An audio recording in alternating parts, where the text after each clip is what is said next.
C'est la dernière session de cet après-midi. Désolé, moi j'avais entendu Thierry à 17h30, donc j'ai profité de la pause. Donc j'ai pas entendu le contre-ordre. Et compte tenu du retard, on fait une petite permutation dans les intervenants. On va commencer par Fumato, Fil-Foy, et on finira par les mardis. Donc, je pense que l'intérêt aussi, c'est que les différents groupes, on va dire d'organes, le foie, l'intestin, l'œsophage, puissent se parler entre eux, donner les infos qu'ils ont les uns et les autres. Et je pense que Fumato, ça va peut-être être cet objet-là. Donc, je pense que c'est Ariane David, hein, si le programme est correct. Est-ce que vous m'entendez, c'est bon ? Plus encore, ok. Donc bonjour à toutes et tous, cette foule nombreuse et en délire. Je suis Ariane David, donc chargée de mission de la région ouest de la filière Fimato, des maladies rares abdominaux-thoraciques. Ça marche pas, si, ça y est. Petite présentation rapide de l'équipe qui a un petit peu changé. Bon, c'est toujours Frédéric Gautran, notre coordinateur. Audrey Barbet, notre chef de projet. Aurélie est toujours chargée de mission de l'Île-de-France. Marine, de la région Est-Sud-Ouest. Elle n'est plus basée à Lyon, mais à Grenoble. Moi, je suis la nouvelle. Je suis arrivée en septembre et je suis basée à Rennes, au sein du centre Mardi dirigé par Alain Dabadi. Font aussi partie de l'équipe Charlotte, orthophoniste, Ndiaye, qui est attachée de recherche clinique pour la région Nord. Vous avez peut-être croisé Marie Deperdu, qui était attachée de recherche clinique région Sud, mais qui, son dernier jour, c'était aujourd'hui. Donc on cherche une nouvelle arc. Nous avons aussi une nouvelle secrétaire qui s'appelle Virginie Godec. Bon, passons maintenant aux choses sérieuses. La nouvelle campagne de labellisation des centres pour 2022, on a reçu un calendrier semi-officiel de la DGOS qui dit que les critères de labellisation vont être publiés en mai. On connaît déjà à peu près les critères, je vais y revenir, pour un dépôt de dossier en octobre 2022 et une relabellisation en mars 2023. Les critères sont a priori identiques à ceux de 2016, c'est-à-dire qu'il y a notamment une file active de patients à avoir rentré dans Bamara pour 2021. On vous a beaucoup embêté avec cette file active. Et la nouvelle, c'est que les dates de clôture de la file active 2021 ont été décalées, c'est-à-dire que pour les centres de recherche, les centres de référence, vous avez jusqu'au 30 avril 2022 pour rentrer vos patients de 2021 dans Bamara. Pour les centres de compétences qui veulent devenir centres de référence, je pense notamment à certains centres Mardi, vous avez jusqu'à fin juillet 2022 pour rentrer vos patients 2021. Et pour les centres de compétences qui ne veulent pas changer de statut, la DGOS conseille maintenant de vous concentrer sur l'activité 2022 pour montrer votre bonne foi, entre guillemets, sur la dynamique de déploiement de Bamara. Pour vous rassurer, 70% quand même des centres de référence et de compétences Fimato ont une file active suffisante pour être labellisés. Et pour les 27% de centres de compétences qui n'ont pas assez de patients en file active, le conseil de la DGOS, c'est de vous concentrer sur 2022, la DGOS tiendra compte de votre activité en 2022 pour vous relabelliser. Et pour les 3% chanceux qui n'ont pas de déploiement en Bamara, ça reste du déclaratif. Pour vous aider dans vos saisies Bamara, il y a une équipe dédiée au sein de Fimato, qui est donc Marine, qui prend la succession de Ludivine masculin, Ndiaye aussi. Donc vous n'hésitez pas à les contacter pour toute info, toute formation, tout besoin de formation. Elles se sont beaucoup déplacées en région pour vous aider à remplir les files actives et elles pourront reprendre leur déplacement bientôt. Deuxième information importante, les changements de responsable de centre. Si vous savez que vous allez bientôt partir, ou enfin ne plus avoir la responsabilité d'un centre de référence ou de compétences, merci de nous prévenir dès que possible, puisque la date limite pour envoyer le dossier à la DGOS, c'est le 29 avril. Et c'est Fimato qui s'occupe de récupérer les dossiers pour les envoyer ensuite à la DGOS. Parmi les autres actions qu'on fait chez Fimato, on a notamment... Est-ce qu'on peut poser des questions au fur et à mesure? Oui, bien sûr. Donc une question, est-ce que c'est changement de centre pour la relabellisation ou changement de centre pour l'année à venir? Alors, nous pensions que le changement de centre allait être couplé à la relabellisation. Mais finalement, c'est pour l'année à venir. C'est donc 2 dossiers différents à faire. Vous pouvez aussi attendre novembre où il y aura une nouvelle campagne de changement de responsable de centre. D'autres questions peut-être? Oui, c'est tous les 6 mois à peu près, le changement de responsable de centre. Donc il y a des campagnes régulières. C'est très souple, hein, c'est pas... Oui, c'est très souple. C'est juste pour ne pas laisser passer la bonne deadline. Voilà, merci. Parmi les autres actions qu'on fait chez Fimato, donc, il y a une aide à la digitalisation des programmes de TP. On a passé un contrat avec une société qui s'appelle Stimulab. D'autres filières ont aussi choisi cette société pour digitaliser leur programme de TP.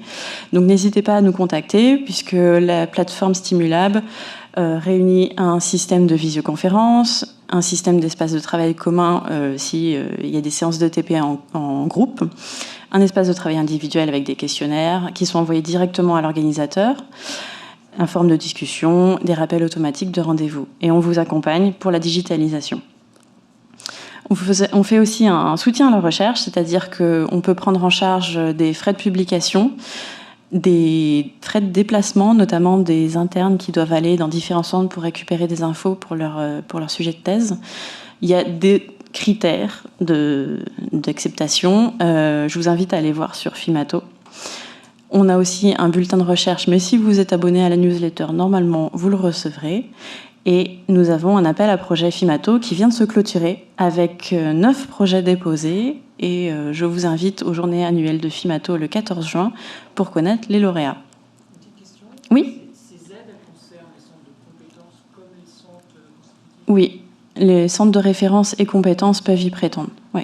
Souvent, le critère, c'est qu'il faut que ça englobe, enfin que ça soit une étude multicentrique, par exemple. On continue aussi la formation parents experts qui est à destination des parents d'enfants porteurs de maladies rares, mais pour toutes les filières. C'est des sessions qui regroupent 12 parents pour des classes en visio et pour la première fois, on fait une journée en présentiel. Ces parents sont donc formés à l'animation de TP, entre autres, et aussi à la prise de parole, ce genre de choses. Nous continuons aussi les journées de sensibilisation aux troubles alimentaires pédiatriques. C'est organisé à votre demande dans les CHU. C'est 2 journées organisées pour les professionnels du CHU et les libéraux autour, et les familles d'enfants porteurs de maladies rares. C'est organisé par Fimato avec une équipe d'orthophonistes et de psychomotriciennes qui se déplacent dans toute la France pour organiser donc ces journées de sensibilisation. Vous pouvez avoir plus de détails sur Fimato. Et on organise également des journées de transition avec d'autres filières. La prochaine est le 18 mai à Angers. Si ça vous intéresse, si vous souhaitez y assister, vous pouvez vous inscrire sur le site de la plateforme d'expertise de maladies rares régionale qui s'appelle Prior. Et donc, c'était une journée qui est avec une matinée de table ronde qui sera rediffusée en visio également, et un après-midi d'atelier qui est plus à destination des patients et des parents pour qu'ils puissent échanger entre eux. Une nos journées annuelles se tiendront le 14 et le 15 juin à Paris pour cette année, avec une première journée le 14 juin avec la matinée consacrée au centre Cracmo, l'après-midi à la filière Fimato. La matinée du 15 juin sera consacrée au thème de la famille et l'après-midi au centre de référence des mardis. Le centre de référence de la hernie de coupole diaphragmatique fait un peu bande à part cette année et fait sa journée le 20 juin au Kremlin-Bicêtre, donc à Paris toujours.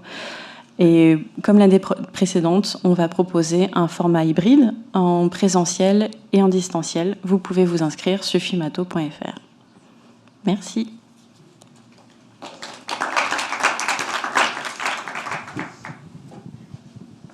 D'autres questions? Des questions dans la salle? On en a posé en cours de présentation.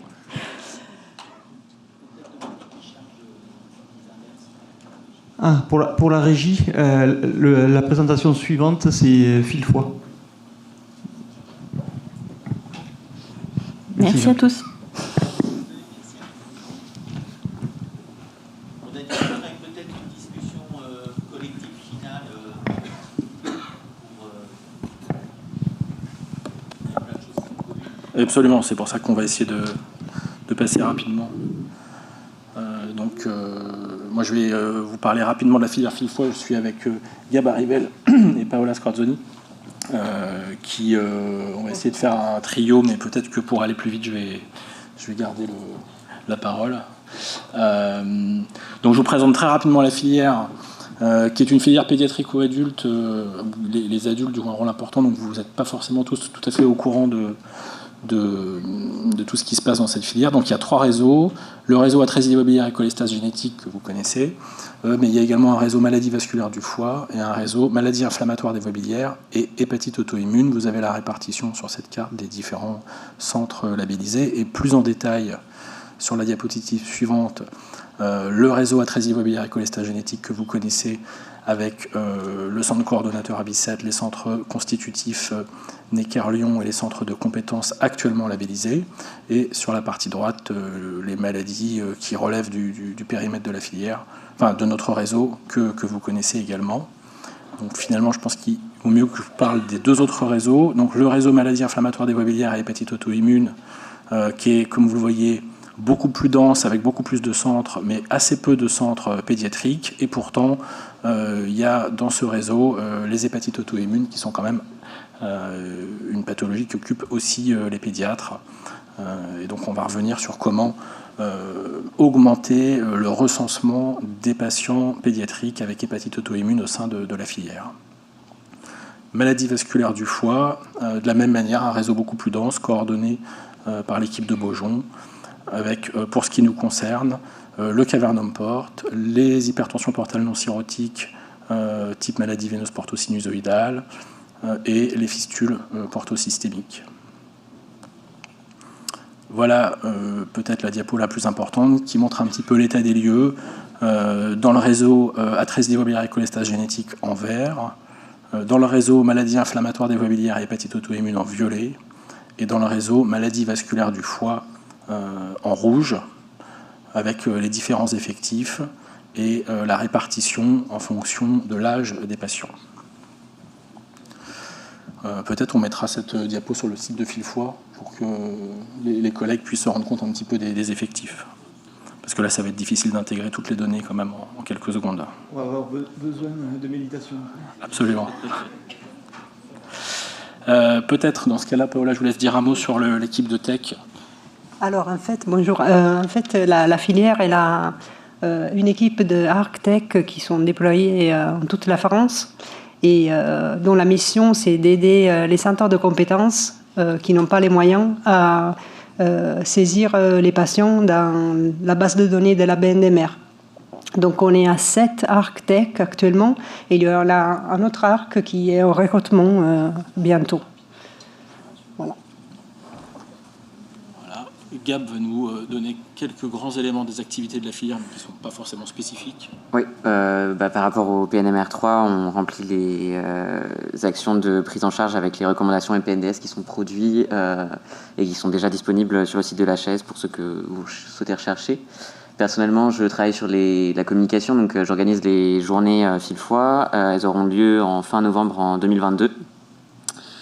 Avec une action de formation très forte sur un MOOC sur les maladies rares du foie de l'adulte et de l'enfant qui est en cours de création et qui sera à destination à des professionnels de santé qui ne sont pas spécialistes des maladies rares.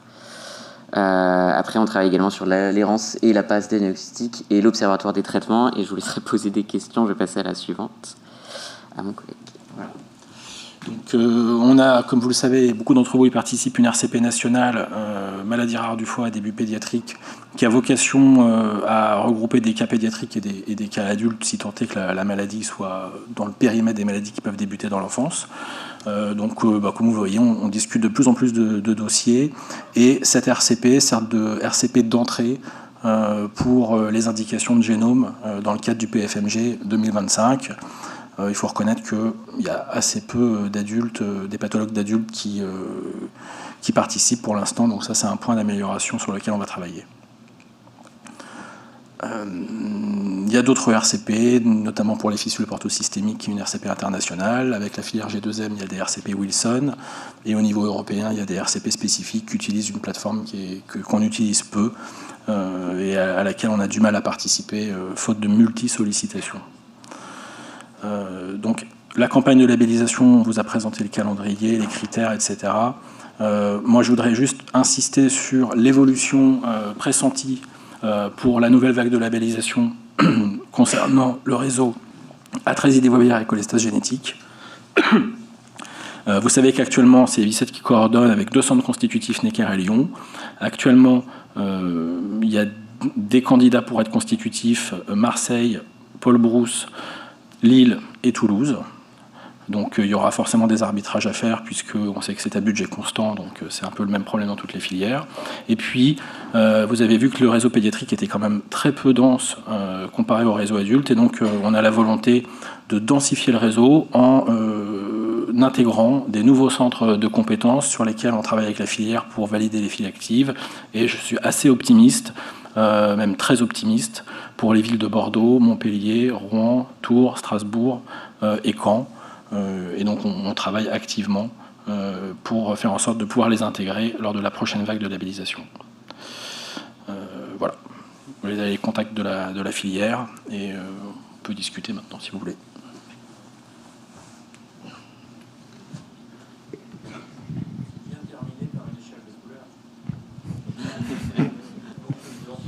Bon, c'est pas du Bristol.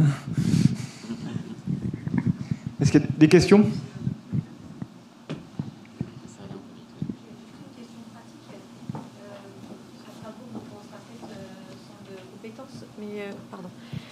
À Strasbourg, on sera peut-être centre de compétences. Je sais qu'il y a un centre de compétences déjà chez les adultes. Est-ce que ça veut dire qu'on s'adosse à eux ? Est-ce que c'est quelque chose de... Parce que pour rentrer dans Bamara, par exemple, pour l'instant, c'était impossible. Parce que nous-mêmes, on n'était pas. Mais...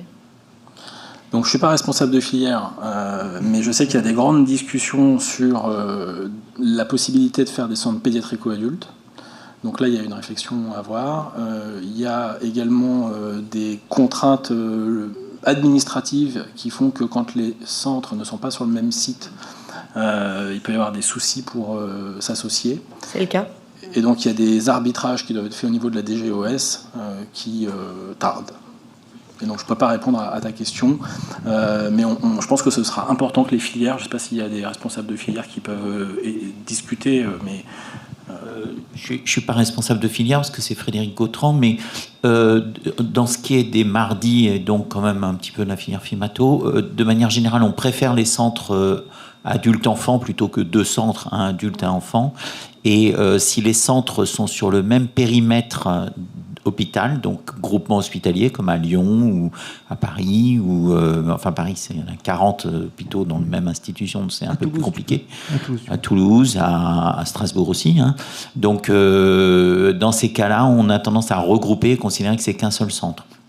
Donc moi, j'aurais tendance à dire que la réponse, c'est que vous émargez pédiatrique dans le même centre adulte de Strasbourg. Enfin, pédiatrico-adulte de Strasbourg. Mais après... Je pense qu'il faut en discuter directement au cas par cas avec la filière. Voilà. Je pense que pour les maladies inflammatoires, on a quand même... Nous, on est centre enfant-adulte. On est centre enfant-adulte dans les 3... Enfin, dont on a le centre de compétences. Maintenant, c'est Laure Bridou pour atrésie des voies biliaires. Mais on figure en tant qu'enfant-adulte pour maladies vasculaires et maladies inflammatoires. Or, il y en a très peu qui sont enfants-adultes. Quand on regarde sur la carte, je parle des centres de compétences.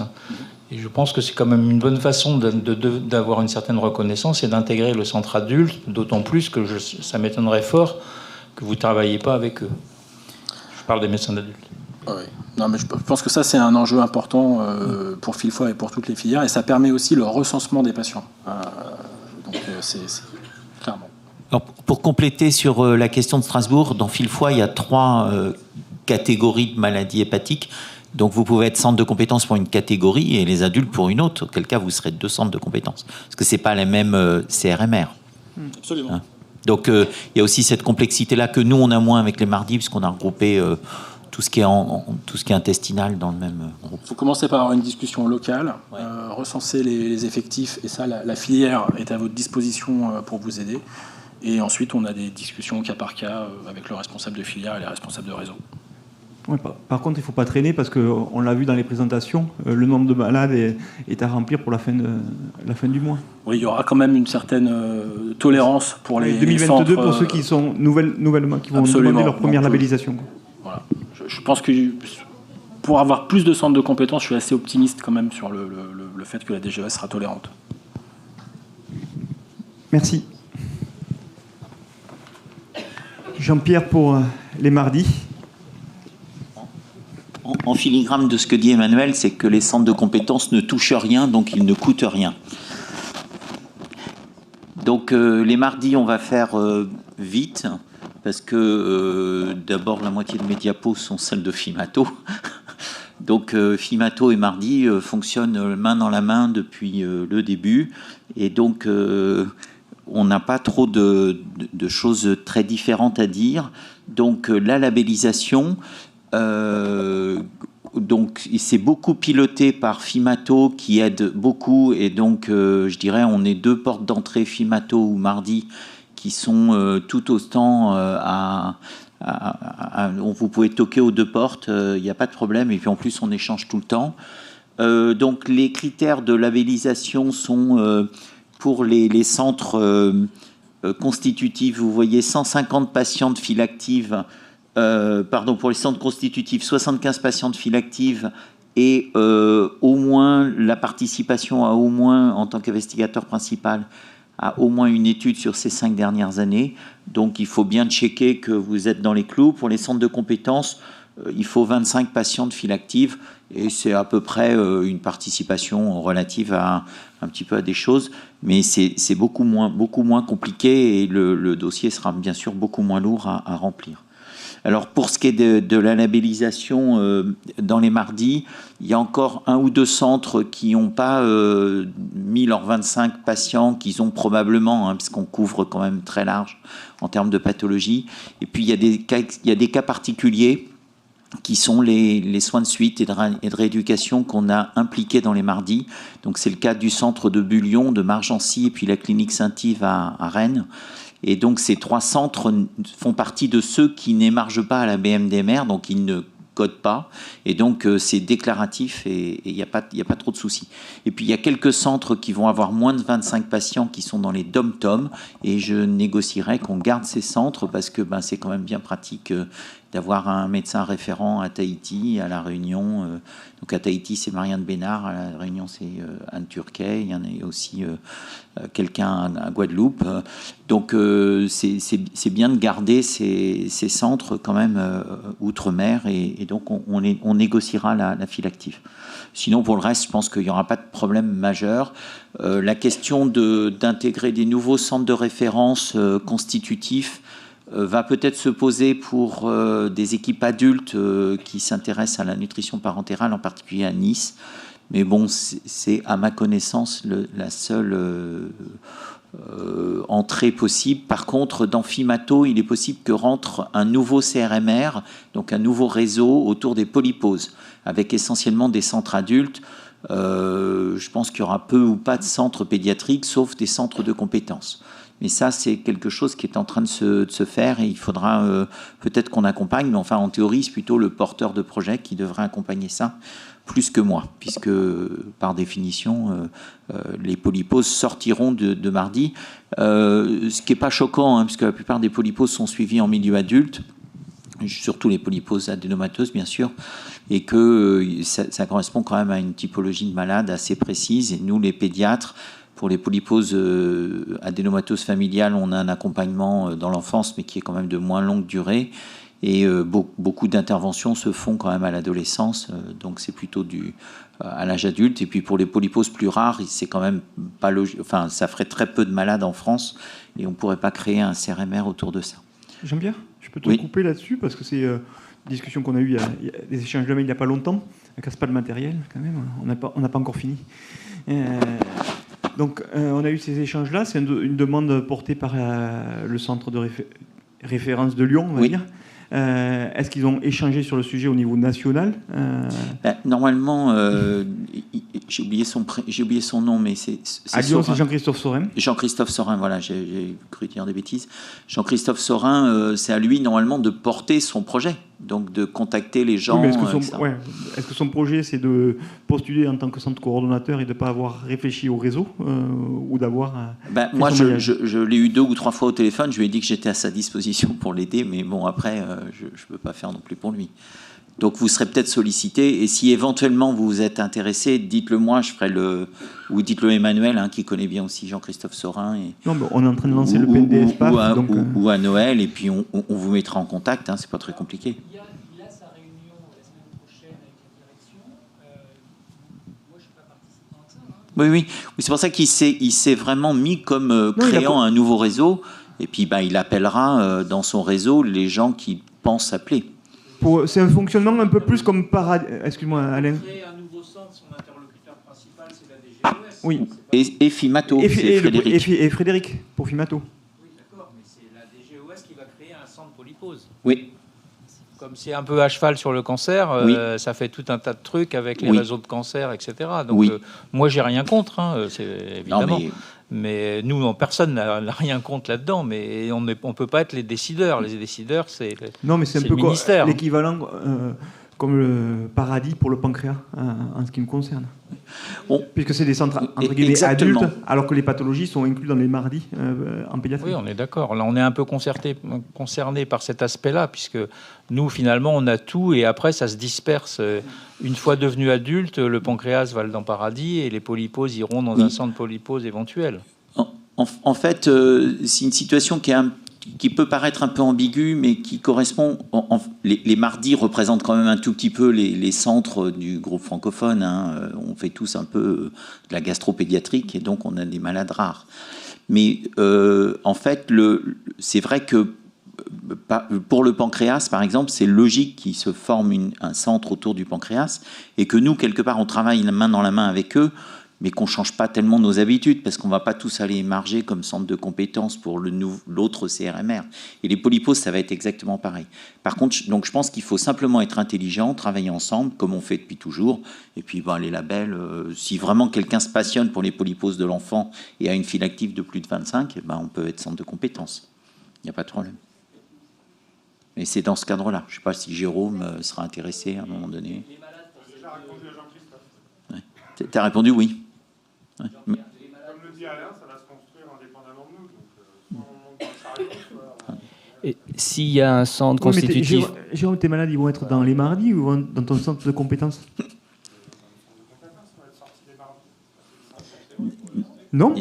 Non, ils vont pas forcément. C'est ce qu'on est en train de discuter. Pour le pancréas, par exemple, personne n'a demandé à être centre de compétences pédiatriques, et donc on a gardé les pancréatites chroniques de l'enfant dans le. Donc on comptabilise toujours ces patients dans. Oui, on y est toujours. Moi, jusqu'à décision officielle, on n'a rien changé à notre liste de pathologies.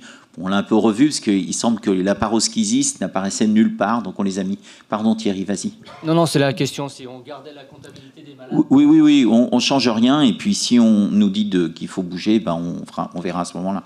Pour le moment, restons simples, ne changeons pas tout au dernier moment, parce que d'abord vous avez déjà rempli Pamara, donc ça va vous agacer. Et puis honnêtement, on ne va pas révolutionner les choses.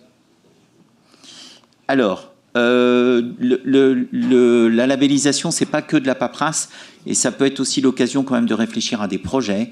Et donc en 2017, quand j'avais déposé la demande de labellisation du CRMR, de relabellisation du CRMR, en fait j'avais proposé 5 projets qui correspondaient aux 5 ans de labellisation, qui étaient la transition à... Alors tout ça, c'était des projets faits avec Fimato. Donc tout ce qu'on vous a dit sur Fimato, en fait, on l'a dérivé dans les mardis. Parce qu'on ne va pas faire tous des choses différentes et se tirer à droite à gauche. Donc on a travaillé sur la transition ado-adulte, sur les troubles de l'oralité et le sevrage de l'assistance nutritionnelle, avec en particulier la création d'un DIU, etc., que vous connaissez. La mise en place du site web, la cartographie des ressources qu'on a fait aussi avec Fimato, mais auquel on a quand même fait tout le volet mardi, qui a été pas mal enrichi quand même. Il y a beaucoup de choses sur le site web si vous y allez. Le projet Mikinote, qui était un projet de recherche national multicentrique. Et puis, on avait voulu monter un livre blanc des maladies rares, c'est-à-dire prendre quelques maladies et puis de réunir les médecins, les chercheurs, les paramédicaux, les associations de malades et de définir les priorités à venir sur lesquelles il faudrait qu'on travaille les uns les autres. Bon, ce dernier point n'a pas été fait du fait de la Covid. C'était un peu compliqué de réunir tout le monde et de faire des grands séminaires autour de ça. Marc Belaïch avait fait quand même un séminaire sur les POAC. Et puis donc du coup 2023-2028, c'est l'occasion de reproposer des projets. Donc donc on en a parlé en copil, mais les projets restent quand même à dériver et à travailler. Et vos idées sont les bienvenues. Et si vous avez des projets nouveaux qui ne sont pas dans la liste, ou soit que vous voulez que vous impliquez dans ces choses-là, soit que vous avez d'autres idées, on est preneur. Je ne voudrais pas qu'on en ait plus de 5, parce qu'après c'est compliqué de les mener. On est tous quand même pris à droite à gauche, et après la liste, on n'arrivera pas à la suivre. Donc l'idée, c'est de travailler sur la formation des soignants, la NPAD, qui correspond à un projet que Noël a envie de développer et qui serait très fédérateur, et Marie-Édith, et Emmanuel, et Dominique, et d'autres. Je pensais que pour l'ETP, autant on avait travaillé sur les troubles de l'oralité et le sevrage, là je pensais qu'on pourrait peut-être faire des choses autour des stomies. Pour ce qui est du côté médico-social, plutôt travailler sur les aidants et l'aide à l'entourage, les droits, les accompagnements, etc. Éventuellement un peu d'ETP, les patients experts. Pour ce qui est de la recherche, je pense qu'on pourrait éventuellement développer un entrepôt de données de santé, ce qui faciliterait la mise en commun des dossiers quand on veut faire des études rétrospectives à droite ou à gauche. Et donc, on pourrait commencer prochainement avec une étude sur les lymphangiectasies qui a été proposée récemment. Et puis peut-être reprendre l'idée des livres blancs, que si on arrive à le faire et que la pandémie ne revient pas. Bon, c'est une liste qui commence à se structurer, et donc vos retours sont les bienvenus, soit aujourd'hui, soit par mail. Donc je rappelle que les mardis, c'est fait pour tout le monde. Il y a des groupes de travail qui sont plus ou moins actifs selon les époques. Souvent, ça revient un an, puis ça s'atténue, puis ça revient un an. On a fait quand même pas mal de choses en 5 ans, donc ça prouve qu'il y a quand même un intérêt. En tout cas, je crois qu'il y a une bonne ambiance et que les gens sont contents d'échanger dans les groupes. Donc c'est plutôt un succès de ce côté-là. On a mis en place les RCP, nous aussi, génétique et clinique, qui marchent bien, qui sont adultes et pédiatriques. Alors des fois, on a plus des sessions adultes, des fois plus pédiatriques. Donc tout ça fonctionne, et je vous invite à présenter vos dossiers. Alors il y a souvent des RCP régionales, donc si vous les présentez au RCP régional et que vos problèmes sont résolus, on fait pas... faut pas faire 2 fois. Là encore, soyons simples, fluides, on travaille tous ensemble et on est toujours les mêmes dans toutes les réunions. Il y a bien sûr le partage de protocoles, d'outils d'ETP qui sont pas mal faits. Il y a pas mal d'applications aussi qui ont été créées ces dernières années, d'applications en particulier pour la nutrition parentérale, soit par des associations de malades, soit par des soignants. Il y a des journées de formation. Le DU, le DU de gastro a accepté de faire une journée où il y avait toutes les maladies rares dans la même journée pour les médecins qui voudraient se former sans avoir une formation spécifique. Donc le DU de gastro-pédiatrie accueille une journée plus maladies rares, entre guillemets. Et puis il y a un DU des troubles de l'oralité alimentaire qui est coordonné, vous le savez, par Frédéric et moi, et Marc Belaïch et Véronique Leblanc et Audrey Lecouffle. Frédéric et moi, on est les porteurs universitaires, mais il y a bien sûr plein de gens derrière. Et puis, il y a un séminaire annuel qu'on organise, et je vais continuer sur... Alors oui, je voulais vous faire un tout petit mot sur les RCP de génétique. On a eu un label qu'on a quand même eu un peu de mal à arracher, parce qu'il a fallu y retourner 2 ou 3 fois. Et croyez-moi, c'était pas facile pour l'indication d'entéropathie du jeune enfant. Donc en fait, en pratique, ça couvre toutes ces pathologies qui sont indiquées ici. Je ne vais pas vous les répéter, vous les lisez. Ces indications, cette indication ne persistera que si on envoie des malades. Donc en général, on prélève l'enfant et ses 2 parents pour des études génétiques. Et donc, du coup, il faut absolument utiliser l'indication autant que vous en avez besoin. Et en particulier, vous avez probablement dans vos centres beaucoup de malades qui n'ont pas de diagnostic, des very early onset, des entéropathies congénitales, et qui mériteraient de passer en RCP et qu'on leur fasse un séquençage du génome.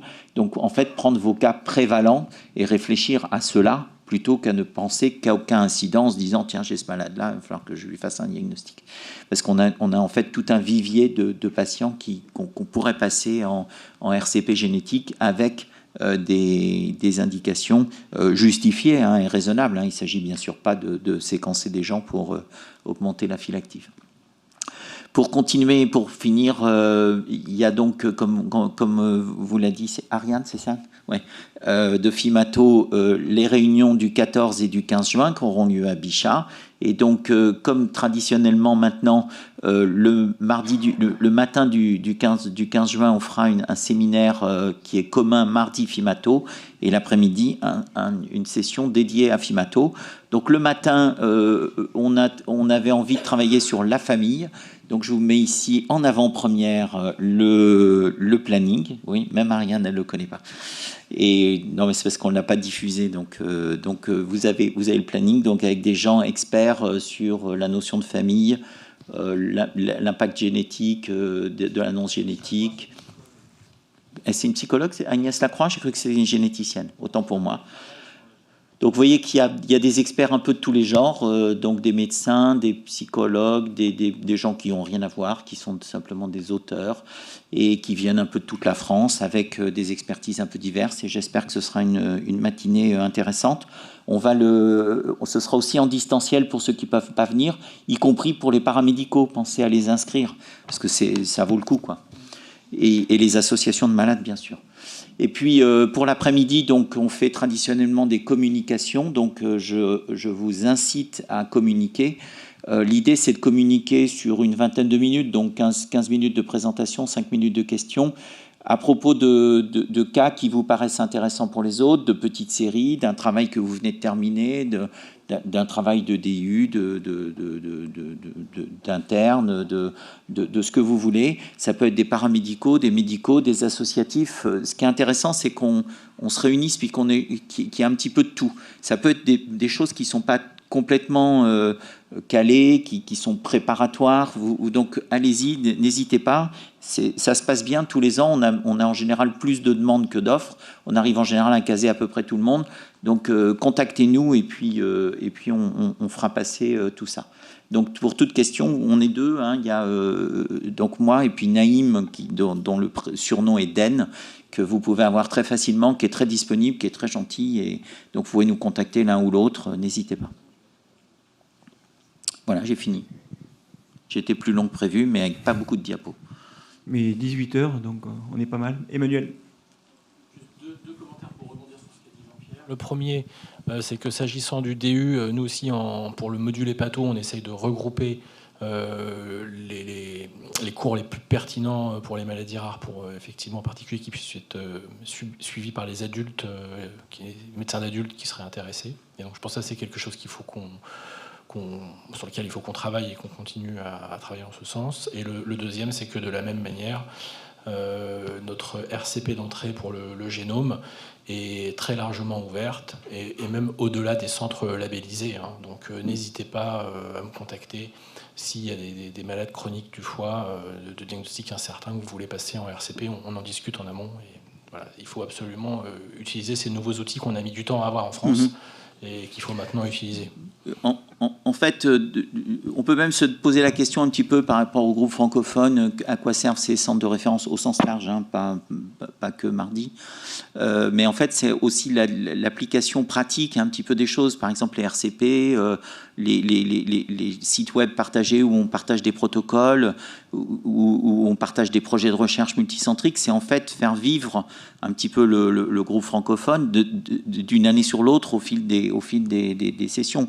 Donc moi, je pense qu'il faut le voir comme une prolongation. Donc n'hésitez pas, on est là pour ça. Alors évidemment, les maladies fréquentes, le RGO, on ne pourra pas. Mais sur les maladies rares, vraiment, il faut le voir comme ça. On est tous les mêmes.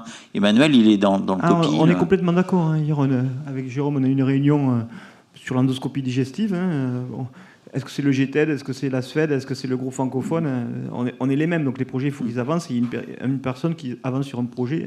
Voilà. Alors si vous voulez aller à un guichet ou à un autre, c'est pas grave, mais sachez que vous avez des guichets, donc vous pouvez y aller, quoi.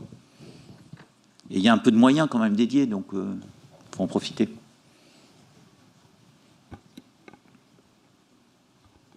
Bon, donc tout le monde au renouvellement et au groupe de travail. Pas de questions? Si, encore Emmanuel. On te fait faire court, hein, Emmanuel. Au cours du groupe francophone, on fasse une session dédiée sur les diagnostics qui ont été faits par Whole Genome Sequencing dans les différents réseaux qui relèvent du GFH-GNP. Non, il faut... Tout à fait possible, parce que là, on commence à en avoir quelques-uns. On a eu une discussion, nous, sur une RCP génétique sur les POAC. Oui, à propos d'une POAC, oui. Sur les POAC, ça a été fait. Donc j'imagine que pour vous, c'est pareil. Et comme on est un peu cloisonné, il y a des fois, il y en a qui sont qu'hépatologues, d'autres qui sont que gastroentérologues, des fois, ils sont un peu mixtes.